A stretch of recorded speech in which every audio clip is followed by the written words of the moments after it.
Everybody, welcome to this week's edition of UGA Sports Live. My name is Radi Nabulsi. I will be your co-host for the next hour or so. I'm joined by Dayne Young and a fully clothed Jim Donnan. So that's a big plus for us. But you have to explain the inside joke there. You can't just let that sit for the podcast. Coach was joining the show. He's like, let me put a shirt on.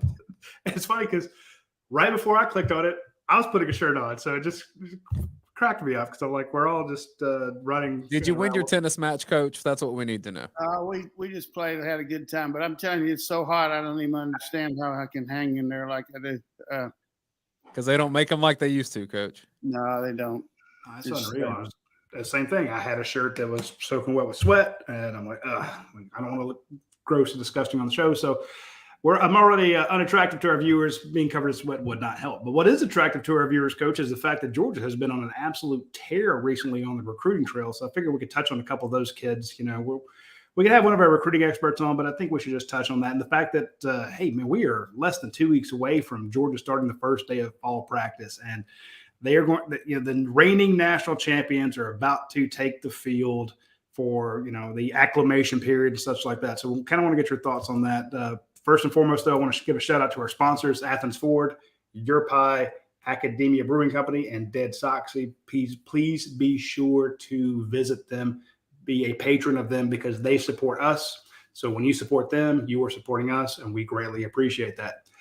Coach, going back to the last couple weeks here, I was on vacation. Every time I go on vacation, they get a lot of commits. We saw on the 16th, linebacker Troy Boyles committed to Georgia, the son of NFL head coach. Jamal Jarrett, the number 2 defensive tackle out of your neck of the woods, committed to Georgia.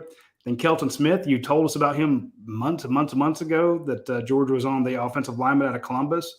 And then they got a big safety, Jonell Aguero out of Danvers, Massachusetts, Maryland, up that way. So it's been an absolute tear remember, it was three weeks ago, one of the questions that came in was, should I be worried about Georgia's recruiting class? Yeah, that happens. Everybody worries, but you worry to the end when the signing date is still December, so that's a long time from now. But the one thing that's just incredulous is the amount of defensive players that accumulated here over the last 2 years. I think I read where they've got like between 23 and 24 guys counting this past class of 22 and 23 coming in that are either 4 or 5-star players. You just look at all the guys out there right now that are practicing with our team. Starks, just Singletary, those guys. But, the biggest point for me, though, is yesterday the coaches came back from vacation. They've always had at least one coach here every day, but most of them been gone off and on since the 1st of July. So really kind of signals the start of practice, even though August 3rd is the official start. But the way they got the rules now, you can spend up to 8 hours a week with the players. You can now use a ball as long as it's not a team-related drill. So if a quarterback wants to throw to receivers now, you can do that, or hand off to backs. You just can't have a simulated 7-on-7 or 11-on-11. So a lot more extensive training with the team, and the coaches are out there with them doing a lot of that. So our team's in really good shape physically. They took that couple days off for July the 4th, and we got some really good guys coming back. I thought that was really important what Kirby said we talked about that last Wednesday night about guys like Ratledge and Darnell Washington and Bowers, really all 5-star players that weren't available for spring practice that'll be there, along with 4-star Tyke Smith. And what I want to do today, maybe later on the program, is talk a little bit about our 2 deep defensively, because that seems to be an issue with so many people worried about all the guys we've lost. But I thought Kirby made another good point saying that, look, we got guys taking their place. So, but Aguero, Jarrett, and Bowles are all big-time players. And Kelton Smith doesn't have the ranking, but he's going to be a really good offensive lineman. Got good quickness, and he's got leverage, which I like. And so we just got to finish up on some of these receivers, maybe get a running back, although I don't think it's critical to get a back or a quarterback. We got the transfer portal. So let's get ready to rock. I mean, hey, we're going to be before you know it, Oregon's going to be here, and we're going to be getting after the Ducks. I thought that getting Troy Bowles, I mean, it's big because in his own right, when you look at him, that is a fast linebacker. That is a guy who just shoots across, and we saw how well that worked in Georgia's system. But I also like the vote of confidence, that you got a NFL head coach is going to send his son to Georgia. Exactly. I think that's really sends a message around the country for Kirby to signify, hey, we got the head coach of a team's son on our team. And, we talked about that quote that Gutekunst guy made from the general manager who just signed a new long-term contract for Green Bay Packers. He said that, they've taken now 3 guys from Georgia in the first 2 rounds the last couple of years, going back to Stokes, and then the guys they took this year.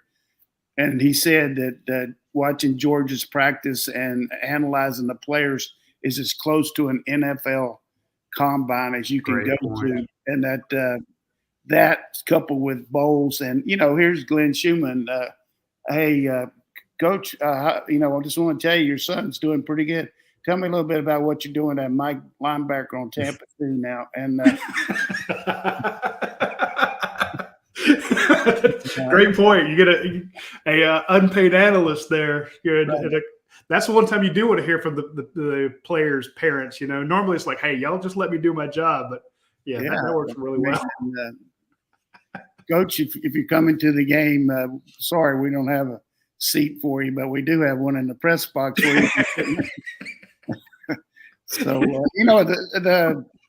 I go back to when I was coaching. I really enjoyed the interchange with pro scouts, talking to them about what they were looking for, and also the fact that once you develop some relationships, they let you come and visit with them and study and watch their practices. And it's just like high school coaches coming here and watching us practice. You just learn a lot about a different way to skin a cat, so to speak, and the way things evolve. A lot of pro people continue to come and watch things that are happening now in college, like the RPOs and the Cliff Kingsbury now, who was the coach for Texas Tech, the head coach of the Cardinals. A lot of the pro game is very similar to the college now. I'm looking at Jamal Jarrett out of your neck of the woods. Big get for Georgia, defensive tackle. That's in Central North Carolina, in case people don't know that. That's not Oklahoma, because you always bust me out. Burlington, Greensboro. The Greensboro Whirlies, they might be called the Gremlins now. I'm not sure. When we played them, they were the Whirlies, but biggest rival I ever had in any sport, going back to any level I ever had, was playing Greensboro Grimsley, and played them. I remember the first time I ever played them, we played a JV football game in the 9th grade, and our coach was going to the single wing, and, I didn't like it. I had to play back there, tailback and run and stuff. I was scared to death, but, I did all I could. But the point was, we practiced all summer and worked on that, and they didn't know that we were running the single wing. And we went over there at their stadium and really pulled their pants down. I mean, it was so bad. They didn't know what to do. We had a tremendous advantage. I mean, running that single wing. And, I felt like I was Johnny Unitas after that game. I love it. So you get Jamal Jarrett, number 2 defensive tackle of the nation, 6'6", 340 pounds. And I was thinking about, the last time Georgia got a big defensive tackle out of North Carolina, it seemed to work out pretty well with Jordan Davis. And Jordan Davis was integral in Georgia landing Jamal Jarrett. And I was looking on Twitter, and I saw these photos that came out of the players running in the stadium, the Georgia football teams running up and down the steps in Sanford Stadium carrying 45-pound weights. And Bear Alexander, the big defensive tackle from Texas, that was a guy that I think we had listed about 6'6", 340. He has slimmed down, Coach. They have run the baby fat off of him. he took advantage of having that shoulder operation and really did a lot of conditioning. It wasn't too much he could do with his shoulder. I really don't think he's 6'6". No. He might not even be 6'4", but he's big. He's bulky, but and he's going to help us. I don't know if he'll help us this year, but hard to come in and play in the defensive line unless you're Jalen Carter. It's just tough to play there. And I feel like Jarrett certainly got a good future. I don't know if he's as talented coming out of high school as Jordan Davis, but not many guys are. But we'll see.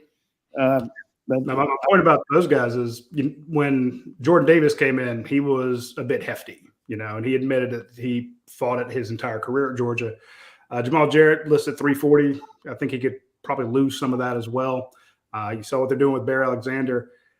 Give Trey Scott all the credit in the world for being able to land these top talents. Georgia went so long without getting quality defensive interior guys. Now he's landing them back to back to back. And when they leave here, they look phenomenal and they're playing really well. So I think that's a big get for Georgia to pick up Jamal Jarrett. And I think getting Janelle Aguero, everyone's talking about Caleb Downs. Got to get Caleb Downs, number one safety in the country. You get Janelle Aguero, who's I think the number 3 safety. Yeah, it's just hard safety in the nation. Hard to know, when you get 1, 2, 3, 4. I mean, it's just a crapshoot. But Saturday's going to be a big day for the Dogs. I mean, the dead period ends, and everybody knows the last couple years we've had those.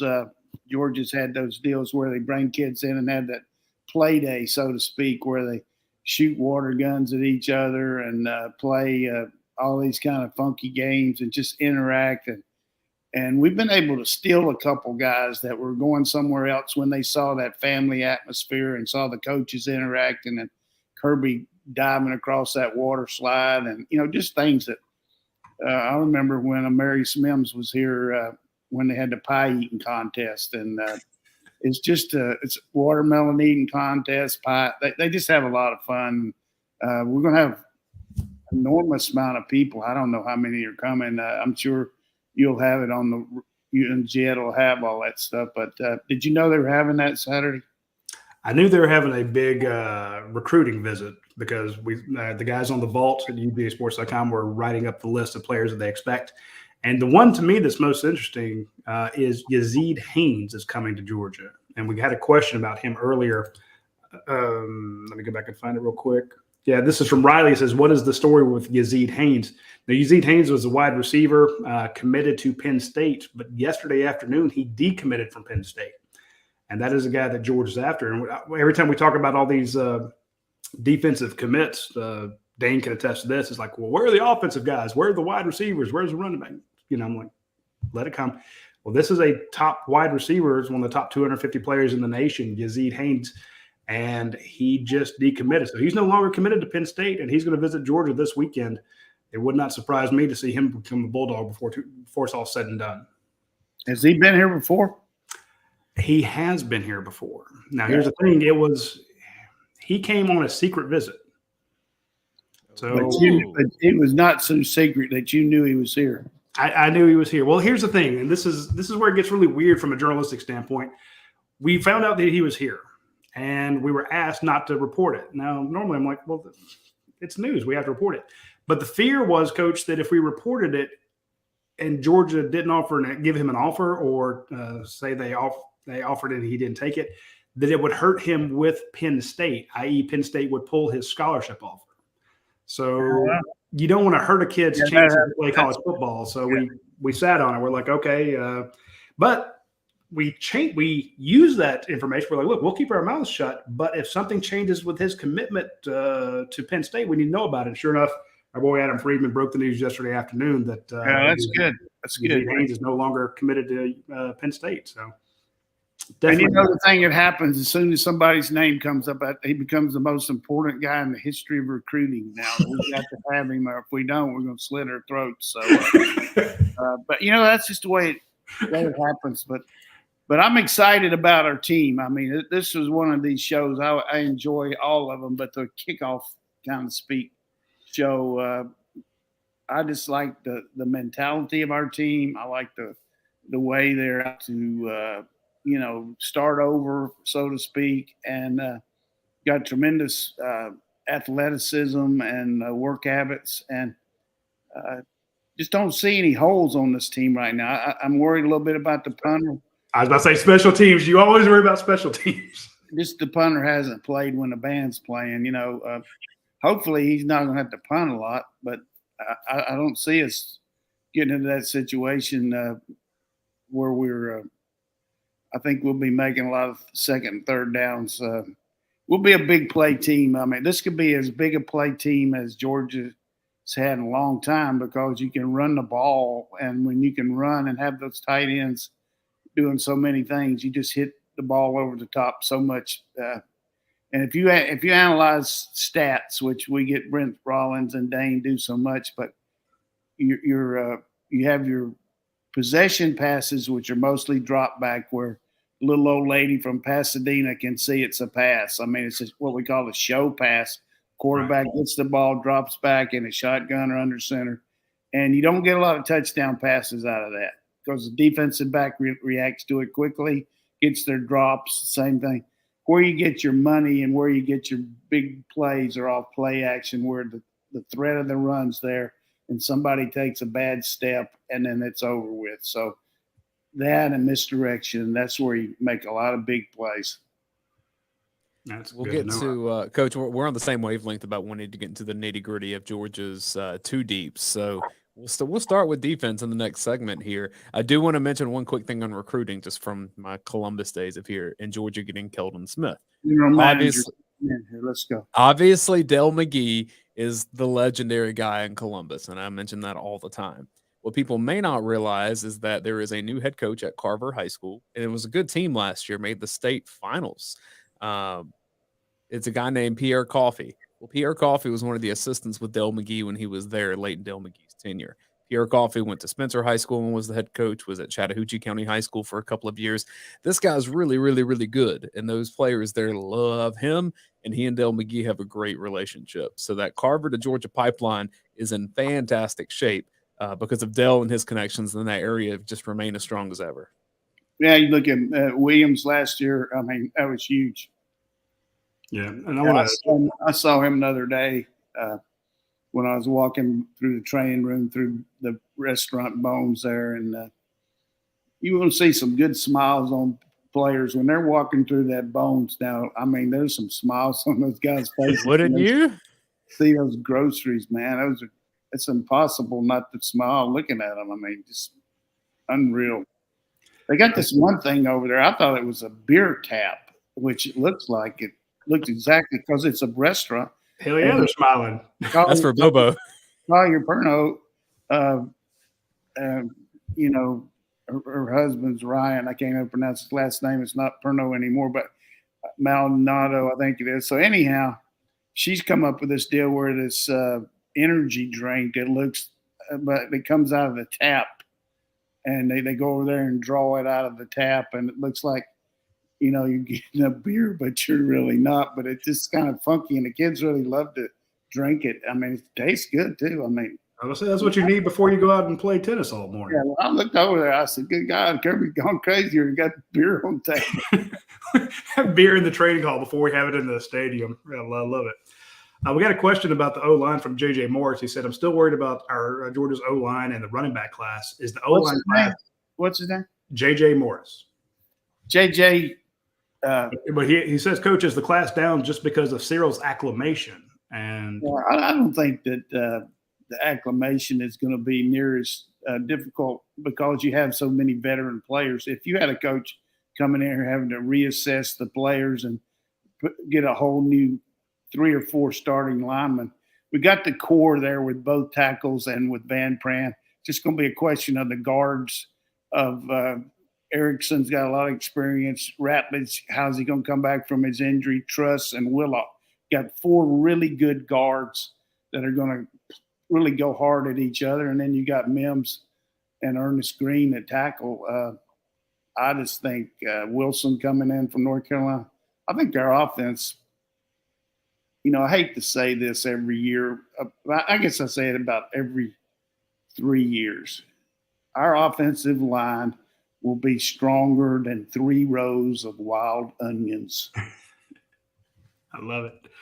And also, I want to add to that, Coach, when it comes to, it's not so much acclamation on Stacey Searles' part. I know that a lot of people want to blame the offensive line recruiting on him for not having a bunch of 5-stars lined up. But go look at the class of 2023. It is not a deep offensive line class. There are not a ton of Broderick Jones, Amarius Mims out there. I've seen now next year's class, 2024, there are a lot of them. Hell, we've seen some 2025 kids that look great.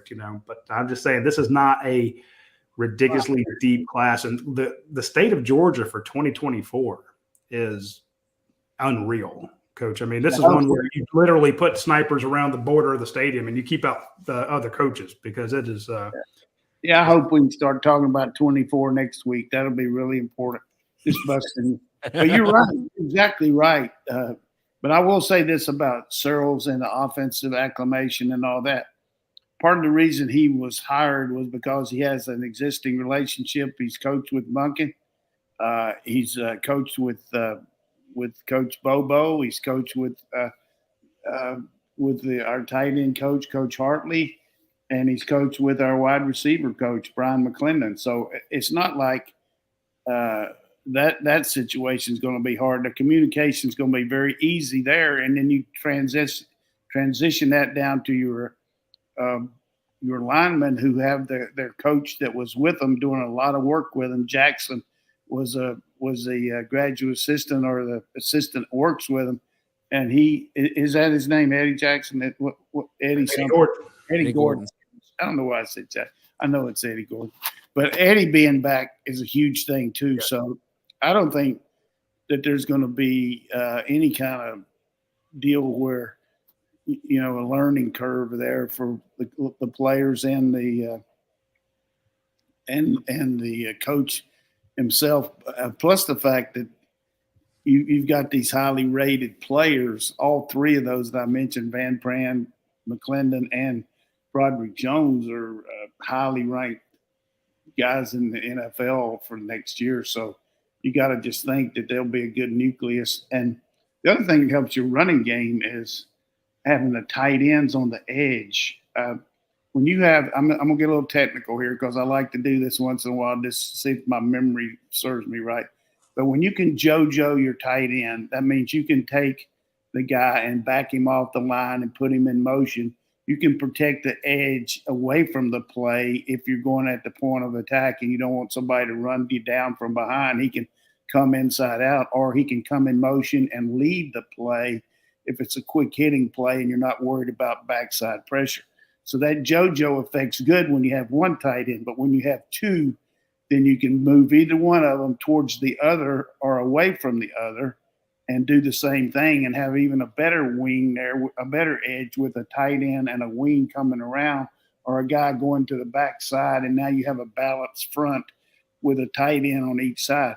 Then you add the third one, and now you can JoJo the first one. You can back him off, move the other guy up on the line, then put another guy in motion. You can do so many things to protect the edge. That's the point of this whole process here. You're not going to get a lot of backside pressure that a lot of teams used to do against Georgia because of the threat of no quarterback run. Now you add that tight end and you add the threat of the quarterback run with our quarterback Bennett, and you have a tremendous running attack from the standpoint of avoiding lost yardage plays. As long as you get to the line of scrimmage, you go back to Gurley, he used to get hit so much in the backfield and he still made yards. But when you get to Chubb and Michelle, we were attacking the other team where the line of scrimmage was on their side of the ball. We'll see the same thing this year with this kind of attack. So much for me running my mouth, but you get what I'm saying here. No, I absolutely do. I love it. We're going to take a quick break and mention a couple of our sponsors here, and then we'll talk about, like I said, I like getting into the idea of the too deep, and we do have a lot of questions. So, folks, if you would, please share this with your friends. It would mean a lot to us. I don't want to mention our friends over at Dead Soxy because I think that with fall coming around and, you got to start thinking, hey, August 4th, practice starts, they report August 3rd. I need to start thinking about getting reservations in the hotels that I'm going to be staying at. Where am I going to, where we're going to tailgate, stuff like that. Well, think about the fact that you also have to figure out what are you going to wear to the games. Well, Dead Soxy makes the most comfortable socks in the world. And they also make a bunch of Georgia-specific socks. They have the red and black socks. They have the team color socks. They have great designs. And if you got friends in the office that are Alabama fans, I apologize. Or if you have LSU fans in your family, that you haven't kicked out of the family yet. But buy them Georgia socks too, right? I'm sorry? Buy them Georgia socks too. Yeah, buy them Georgia socks as well. But yeah, they have the red and black 4-pack and stuff like that. And they have a bunch of other new designs that you need to check out. So when you get a chance, swing by Dead Soxy, use promo code UGAsports.com. You get use promo code UGAsports. You'll get 30% off. You can't beat that. And of course, I also want to mention our friends over at Academia Brewing Company. We told you last Thursday, they were going to have the comedy night. It was an absolute hit. What they have coming up this Thursday is the Lita Athens Bike Night. So if you want to go out and see a bunch of great motorcycles, see a bunch of motorcycle folks, because they have the car shows and they have the beer and biscuit brunch. They have Trivia Tuesdays. But then once a month, just like they do with the car show, they have a bike night. So Thursday, August 4th at 6 p.m., swing by Academia Brewing Company, get great beer, great food, great ambiance, if that's the way you want to put it. Check out their beer garden, but it'll be Athens Bike Night. So you do want to check that out. They'll have lumberjacks, axe throwing halls and apparel will be on site. So rain or shine, go out to Academia Brewing Company, throw some axes, check out the bikes. You'll absolutely love it when you get a chance. So. Mickey Wilbanks is watching us from Sand Mountain, Alabama, and he says, "Go Dogs." So thanks for watching us over on Facebook, Mickey. Good. Thanks, Mickey. All right, so Coach, getting into fall camp, we were kind of thinking the same page here that we want to really get into the nitty-gritty of players that I think fans will be seeing on the field. And you mentioned you want to do defense, so let's do defense this week, and then we'll do offense next week. So I kind of like the format of this. How about me and Radi kind of toss out the names that we kind of think that we might see in these spots, and then you tell us who else we should be watching. Good. All right, Radi, nose guard. Nose guard. Steps in for Logue. Jordan Davis. What about Zion Logue? Got to give us two. I mean, we're going to go too deep. Logue and Stackhouse? I was going to say Nazir Stackhouse. Yeah, I think that's a good call. Although I can see Stackhouse playing in all sorts of places. Well, they all can. I know. I was really excited about Nazir. Guys are interchangeable a little bit, like Williams can do some of that. But you got, I think Carter is a given there, and Bill will be in there with Smith, and you're going to have to get somebody behind Carter that can do the job. But give him. I'm for not letting Carter come off the field unless he asks to. Including offense, right? Yeah, I mean, he's good at tight end. Can you imagine if all of a sudden we got those 3 tight ends in the game, and then we go goal line and put him in there too? We got those 4. You have 2, a wing on each side. On one side you have Darnell and him, and on the other side you have Bowers and Gilbert. And just say, "Come on, defense, what do you got?"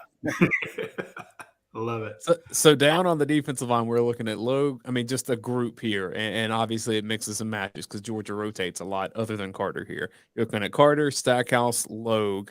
You'd mentioned Robert Beal, Nolan Smith at edge, and then the other name that I've been hearing is Tyrion Ingram Dawkins. Oh, he's good. He's a good player, and he hasn't surfaced as much as because he hadn't, but he'll be good. I like our defensive front.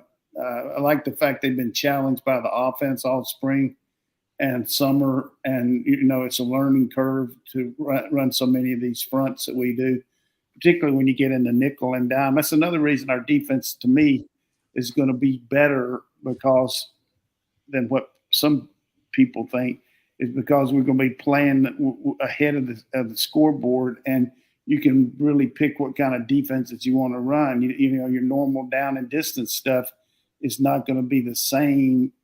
You can play more nickel and dime defense. It's gotten to the point where nickel is your base defense now. Really 5 defensive backs because of so many people with the wide 3 and 4 wide receivers. But I think that's a good call with those guys. Now we go to linebacker, and I got my list there, but I'm going to let y'all go to it, and we'll see how it goes. Let's start with inside linebacker, Roddy, because that's where a lot of the guys left for the NFL. Smile Munden, I think, is right there in the mix, and maybe Xavier Sori. Who am I missing? Jamon Dumas Johnson, who was just named. I think Dumas Johnson and Munden will be the starters. Davis and Sori probably, and then you got kid from North Carolina that's going to be coming in there too a little bit. Jalen Walker. Yeah, but those are 5 really that probably going to be the ones. In spring, we saw a lot of Tresman Marshall, and I know coaches don't like to read too much into spring practice because you got guys that are injured and guys that are banged up and guys that are trying to make a name for themselves. But I remember when Georgia got Tresman Marshall and Ryan Davis, everybody was so excited about those two, but they just seem to have had just ill luck when it comes to Davis, Munden, and Sori have all had injuries, but and Marshall for sure. I mean, I don't even know what all he's had operated on. I feel bad for him. He's a Jack Bowerly of our team as far as operations. Jack's had everything in history. Our swimming coach, ex-swimming coach, we kid him about Bionic Man. He's had a lot of surgeries. But then you go back to the secondary safety. Chris Smith and Jackson are going to be the guys, but then who you like behind them? I like Daniel and Tyke. I thought Malachi Starks was going to be his one. Well, he got a lot of work this spring, but Tyke wasn't out there. So that's a good point. Yeah. So you bring in Tyke Smith and David Daniel was right. That's a good Tyke can beat Poole out at star, then you're going to have a situation there where one of them might, be in there. But I think we got good depth there and really good special teams with all those guys. And then we got Ringo at corner, and we got the kid from Alabama, Kamari, and Kamari Lassiter. And you got Everett and Singletary, and we'll have to see how Humphrey does. But what about Nyland? I'm pulling up David Daniels' headshot because I just can't get over how incredible. I love his headshot on Georgia Dogs right now. He's trying to keep up with the guy we had last year. Lewis Seen set the standard, and he's got some standard bearers carrying it through. I thought it was kind of saying when Muschamp told Seen that at the draft day you need to cut him off, and he did. Yeah. When we were in Indianapolis, and he comes up to meet the media, and he's got his hair all up, and we were like, "Wow, we get to see your face." He's like, "Yeah, Coach Muschamp told me to put my hair back so everybody can see me." And that's what you do every show, Roddy. That's cold, bro. That's hurtful. Coach, I'm gonna give you another name. Okay, one other guy on the defense. Where's Ja'Cory Thomas play? Well, he's back there. He's gotten some good reps, and he's somebody that I like the way he competes. Jackson's just so solid and knows what to do, and Chris Smith is the same way. And part of the deal there when you're on that back end is making sure that you can spin down and support, and also play the 2 deep stuff and play so many of the different coverages. I think he'll come around, and he did a good job this spring. Yeah, Kirby Smart was saying that everyone kept asking about complacency and what do you look like this year? Are you kind of one and done? And he said, "Look, guys, we had all those guys taken by the NFL draft on defense. We still have a lot of good players. And if he said it once, he said it 1,000 times. Coach, he says we've got players, we just don't have experience." Yeah, he was going to drive that point home. I'm gonna give you another name that I really like that I think will play a lot on this defense, and that's Javon Bullard. Another guy, same, no question. I mean, he's a guy that can step in there and tackle and knows what to do. I don't think we got near the issue secondary-wise that we'd had going into last year. We got caught losing a lot of guys that we didn't think were going to not be here, you know what I mean? So we had to really, bring in guy from Clemson, and we brought in Tyke, and he got hurt. One kid left and went to Stevenson left and went to Miami, and I just don't see us having near the issues depth-wise. We might not have the experience, but and the other thing that's good, I mentioned this about our D line and linebacker, going against these tight ends and wide receivers we got, they're not going to go against anybody any faster than Arian Smith going down the field. They're not going to go against many guys that can run the routes like Mitchell can, or they're not going to go against 3 tight ends any better than the ones they practice against. So that's going to help them too. Yeah, covering A.D. Mitchell and Ladd McConkey or a crafty veteran like Kieris Jackson or Don Blaylock. You know, if you're cutting your teeth on those guys and you're Ja'Cory Thomas or Javon Bullard and you keep getting blown up by those guys, you'll get better. I guarantee if you're getting blown up by them, you're not going to have anything left your butt after they get chewed out there. Right? That's true. That's true. Kirby, it's a good point with the young defensive backs, and then the depth at receiver. Like Georgia's scout team is going to have some really fun matchups. Like if that video ever got out there, like you're going to see some good stuff. But that's the thing about taking all that video. These kids that leave and aren't, have a lot of game tape. They got a lot of good video that they use like that they send out to these schools and show them. I know that one kid that went to Mississippi State, Coach Leach told me, what was his name, Johnson? Which one went to Mississippi State from here? I'm trying to remember. I know who you're talking about. Last year he left. Anyhow, he had some good practice tape he sent. Yeah, he actually tweeted it out. He's like, here's my practice tape. Justin Robinson. That's who. Robinson. Yeah. I can't remember anybody's name. I'm not bad. I do remember the general manager on there, a guy from runs the sponsors out there. Speaking of sponsors, before we get to the question parts of the show, because we did get a lot of questions come in, Coach, I do want to mention our friends over at Your Pie. And I want to mention a pizza that you need to get when you go to any of the 50, 70 Your Pie locations. It's called the Ishka.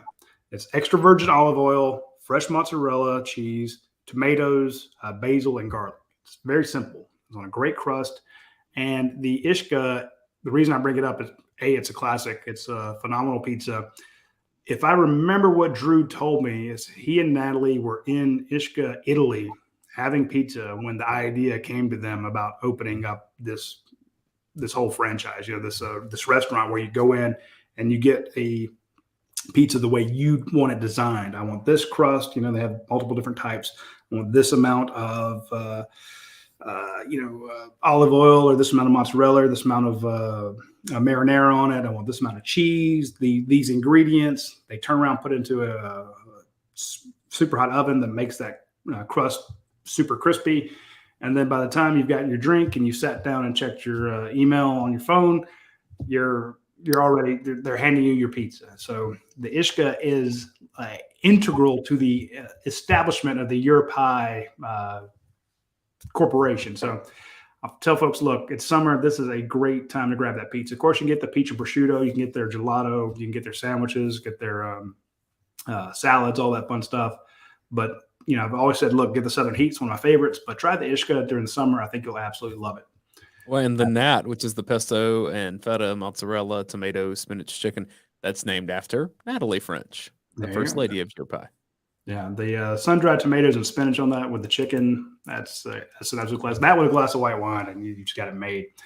I also want to mention our friends over at Athens Ford. They are not only a sponsor of this show, they're a sponsor of our website, and they sponsor our watch-along show. So Athens Ford is a huge, huge corporate sponsor for us, and we really appreciate it. And I never really talked about the Athens Ford Advantage. It's something that they offer out there besides just their lifetime powertrain warranty. It also gives you free service loaners when you buy a car from them. Say you need any service done that you're like, I can't be without my car. Well, they got a loaner for you. They also have a 72-hour exchange policy. You drive it for 3 days, see if you like it. If you don't like it, take it back. They'll work with you to get something else. So And they also have 100% price protection guarantee. So you're like, oh, wait, I found this Ford Explorer, somewhere else. Well, they will guarantee that they match prices on it. Point being, there's a lot to buying a car at Athens Ford, a lot of consumer protections that you get that they provide to you absolutely free. So if you're looking to buy a new car or a previously owned vehicle, swing by our friends at Athens Ford. They will take great care of you. If you need service done, they will also take care of you. If you need parts, if you're doing exchanging some parts out on your vehicle, they have a fantastic parts department out there as well. So if you want to do some custom stuff, you just need parts for maintenance. Don't go to some of these places that don't have stuff in stock or they have knockoff brands that will void your warranty. Go buy Athens Ford, get the actual Ford certified parts and parts that you can't find anywhere else. Hit them up when you get a chance. 15 minutes left in the show. We'll get to questions from UGAsports.com and YouTube and Radi's Facebook page. Pierce Outlaw says, camp starts next week. Coach, what do the first few practices look like of a fall camp? Well, they have this acclimation deal where I don't even know anymore how long you have to go without shoulder pads or pads. But our players have been acclimating all summer, going against each other without the coaches. Now the coaches are out there a little bit. But the first couple of days are just installing basic offense and defensive packages, working hard on special teams. That's a good time to practice special teams when everybody's fresh and you're not with having pads on, and you can get the organizational part about where you're supposed to line up and how you're supposed to cover and, kicking field goals. Nothing more important than I always used to tell our players, high and tight to the inside. All you inside guys, you got to get high and tight to the inside. Don't let anybody come and the wings got to scribe that arc, and don't let anybody come over your inside thigh and plant that hand out there. And kicker, you got to kick that ball in one, certain time. And the snapper got to practice catching some with one hand, putting it down in case somebody kicks you other one. All that stuff. So it's a lot of fun getting ready for the special teams and the thing that's protect your inside thigh. That's a good life lesson, just in general. No, you got to not so much your inside. It's high and tight to the inside. You take a little short 6-inch step with your inside foot and get high and tight, and they can't come through you. But I saw last night watching replay of that game where Carter blocked that field goal against Oklahoma, and then we scored. What an exciting game that was! And everybody talking about Lincoln Riley. I tell you, Kirby Smart and our defense made some adjustments in the second half and just stoned those guys. I mean, they didn't make a first down in both overtimes except one on the guy getting offside. They got us offside, but they didn't even make a first down. And then they completed like 3 out of 6 passes in the second half. It was just an incredible defensive job by us. As poorly as we played the first, unbelievable the second. Let's get to SLT Dog 1. He has an offensive and defensive question. Offense first. With a full year of Todd Monken and the entire offense, most of it back, how much expansion of the offense should we expect? Well, we really had 2, hadn't we? This is going into his 3rd year, right? Mm-hmm. So we've had 3 going into the 3rd year, but I think hopefully we'll cut back some. We won't need as much. Really good teams don't have a lot of packages. They just do the same thing over and over. When you're not quite as good, you have a tendency to maybe look for special type plays and work, but you got to have the bread and butter. So I think we'll have the capability of expanding some, but I don't think we'll have to do anything really new except maybe what we did at the end of the year with 3 tight ends. I think we can expand that a little bit more, but Mike Leach said that at SEC Media Days. He said if he adds something, he removes something. And I don't think most people think about that. Well, it's just hard to practice everything and be good at it, I remember the first clinic I ever went to, this coach said, even if you're running team, you got to be able to throw something good.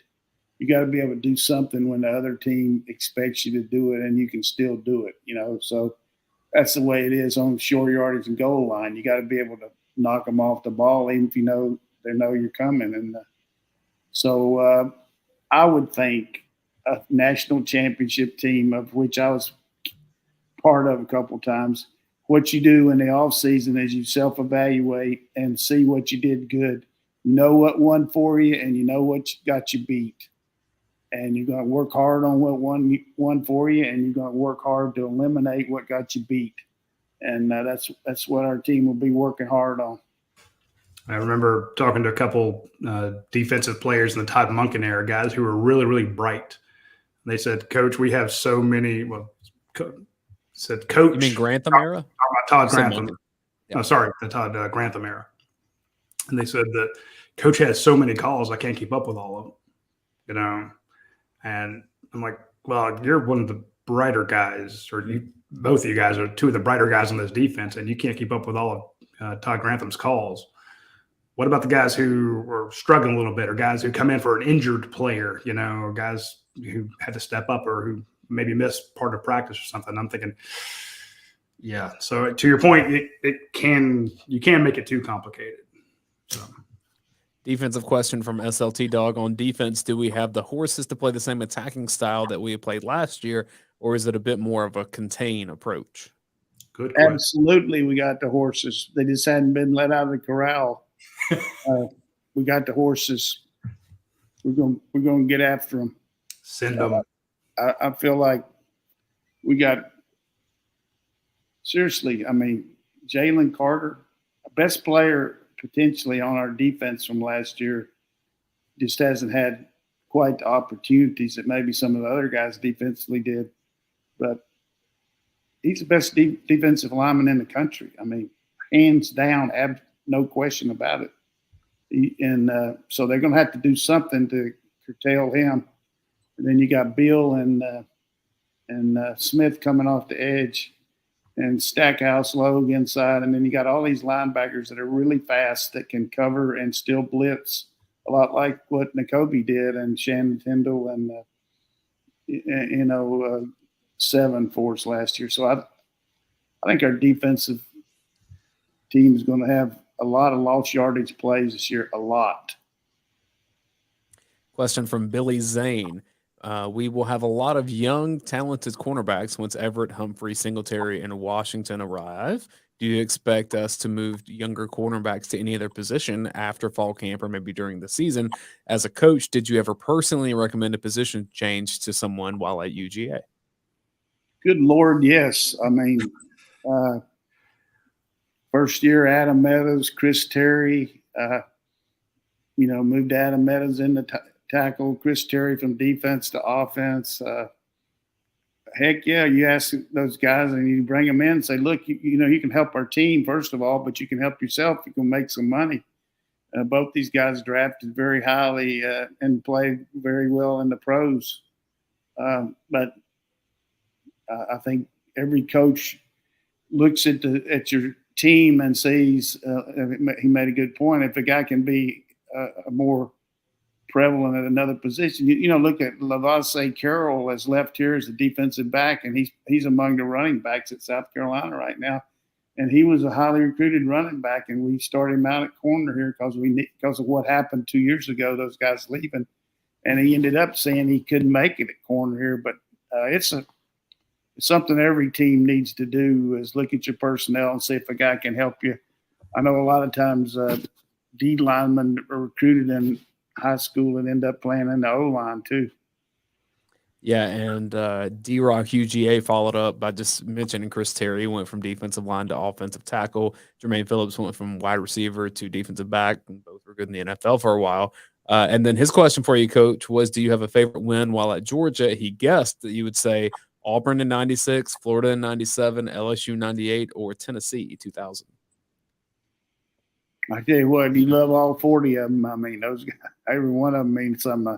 Those 19 losses chapped my ass a lot more than I am happy with those 40 wins. But too many losses for me. But, all of them were good wins. And I know watching that game Saturday, just so happened somebody texted me, watch that 96 game. We beat people don't want to hear about that. But what was good about it, was some of the guys that played in that game who were roommates and ended up being lifelong friends, kind of got together this weekend and they watched it together. I saw a picture of them, and that's worth a lot to me as a old coach to see what they are now and what they've done with their lives. Hey, Coach, let's do a watch along on that. On 96 game? Yeah. As long as we don't show the first half. I mean, okay, we'll start at halftime, set the stage. We're skipping the first half. Let's talk about the second half. Let's talk about those because we can pause, as we go. I never will forget before the game, Pat Dye, who I'd met a lot before and knew him when he was at East Carolina and I was at North Carolina, and then he helped me get a chance at Brigham Young job, which I didn't end up going there, but he was at Wyoming then. But he came by the locker room for the game, and I just told him, I said, "Hey, Coach, that's nice of you to come by." And I said, "The only thing I'd ask you is if we win, would you come back by here after the game?" And he said, "Yeah, I'll go back." And he came back, but he wasn't very happy. I don't know why I said that. Hey, if we win, will you come back after the game? But that was an amazing game. A lot of good players. I mean, a lot of people there. You see Will Muschamp over there on the sideline as a GA for and also Jimbo Fisher up in the press box. Terry Bowden, and of course his brother was the offensive coordinator there. They ended up being the Clemson coach. So a lot of good coaches on that Auburn team. Yeah, Mike Bobo apparently has something to do with that too. Yeah, I mean, for some reason, we decided to start Smitty at quarterback and put Bobo on the bench, and Smitty didn't have that great a game. And Bobo and Coach said we needed to get Edwards in there a little bit because he'd been fumbling a little, but he tore it up. But Smith is a great doctor there in Spartanburg, South Carolina now, just doing really well. He was a heck of a quarterback, but had Mike there at the same time. But very proud of him. Here's a question from YouTube Thomas Dew. Does Marvin Williams Jr. start on the defensive line at some point this season? You talking about Marvin Jones? I said Marvin Williams, but yes, it's Marvin Jones. I'm going with what was written. Well, that's why you need to know your team, son. I know little about but I do know those two. I sent Radi a picture that when they were here recruiting, and I had somebody take a picture of the two of them beside me. But I think Marvin just has to get out there. He didn't have spring practice like Williams did, and he'll definitely be a force. I mean, he's among the better athletes on our team. He just got to learn what to do. I don't think he'll be make quite the impact that Williams did, because Williams had all spring, but two outstanding looking kids and good players, good people, and makes you happy that they're here. See, he was just getting a 2-for-1 question there. He wanted to know about Michael Williams and Marvin Jones Jr., so he combined them together. I'm flowing with it now. Well, Marvin Williams is going to do, and Michael Jones, they're going to both do well. Yeah, well, that's funny. We had a question from Dallas Dog. Dallas Dog is one of our loyal viewers who watches every week, and he actually asked kind of the same questions as who sees the field on defense first, Michael Williams or Marvin Jones Jr. So just depends on whether we have a kickoff or what, because they'd both be on a kickoff team, I would think. There you go. I love it. Coach, we had another question from 21 Dogs. He says, Coach, has Georgia ever had a stronger player pound for pound than Nick Chubb? Well, I tell you, he's really a powerful guy, and you see him lifting weights and doing all these squats. Pound for pound, I really don't know if they're, Marlis Leroy was unbelievable defensive lineman on the weights. He just unbelievable. I mean, pound for pound, Thomas Brown had some pretty legendary stories too. Thomas Brown, but they got a new kid, Branson Robinson. Yeah, he's thick. He's showing compare him, but Chubb right up there with best players in the NFL right now. That's 3 running backs, isn't it? I was told a long time ago that Nick Chubb really does like football. You can't get to that level without, but he loves the weight room. He does. Well, I love the fact that he's actually back at Cedartown doing that stuff with his high Hey, school. what he does do too. He's very generous with his money. He takes care of those. He buys equipment for the team and does all that stuff for him. He's just a very benevolent kid. Was a good dude. The minute we met him as a freshman at the Rising Seniors game, I'm like, this kid's special. Do we have any more on? That's all the questions I have, Roddy, unless you want to sneak in a couple more. I'll hit some of these others here. CCUGA says, I need one of those national title footballs you guys are giving away. CCUGA, stay tuned. We've got two left, and both are signed by Kirby Smart. Those are the limited edition ones from Rawlings that have all the stats on it. We will be giving those away. Who's giving them away? You? Yeah, if we're giving away at UGASports.com. They're $200 limited edition of footballs. They look fantastic. What do you got to do to get one? Just be a member of UGA Sports. To be a subscriber. What happens? Your name gets drawn or what? Yeah, since they put their name, they go to we put out the link. You go to the link, you put in your email address so that we can notify you, and then we also use that to make sure you're a member of UGA Sports, not just some guy off the street. And we put it up, give everybody a week to put their name in, and then we draw a name. Anybody's not a member, that's a good reason to join right now. Hey, join up and you might win that ball. Yeah, and we've given away 4 of them. The last 2 that we have are actually signed by Kirby Smart, so these are autographed limited edition footballs. So yeah, Lane Kiffin give you a golf ball from UT when they hit him after the game during the game. All right, let's go. A bottle of mustard. Run the damn ball says, why is there no Heisman love for Stetson Bennett? He's only the reigning national champion. Does he have a shot at the Heisman? Because he doesn't play fourth quarters. You know, those are things that are built by publicity-driven guys. We don't put a lot of publicity out for Stetson for that standpoint, but I think he's going to have a big year. He probably won't get near the stats that Bryce Young does because Nick keeps the players in the game longer. I remember when Kirby was over there coaching the defense, and a couple of times I hit him up after the game. I said, why you got all those guys in the game in the fourth quarter? He said, hey, Nick won't let us take them out. He's worried about, the score and all that. And Kirby takes them out, though. I think that's good because, you got to build depth, and you sure don't want to get kids hurt. Hey, talk about building depth. I mean, the number one complaint that we hear from Alabama fans is their best 2 wide receivers were out, in that title game. And I'm like, well, Georgia was winning the title game with a freshman wide receiver or a freshman tight end, guys who were not on your short list to win it. Nobody ever says anything about Adam Anderson not playing. You take Will Anderson off their team. Pickens.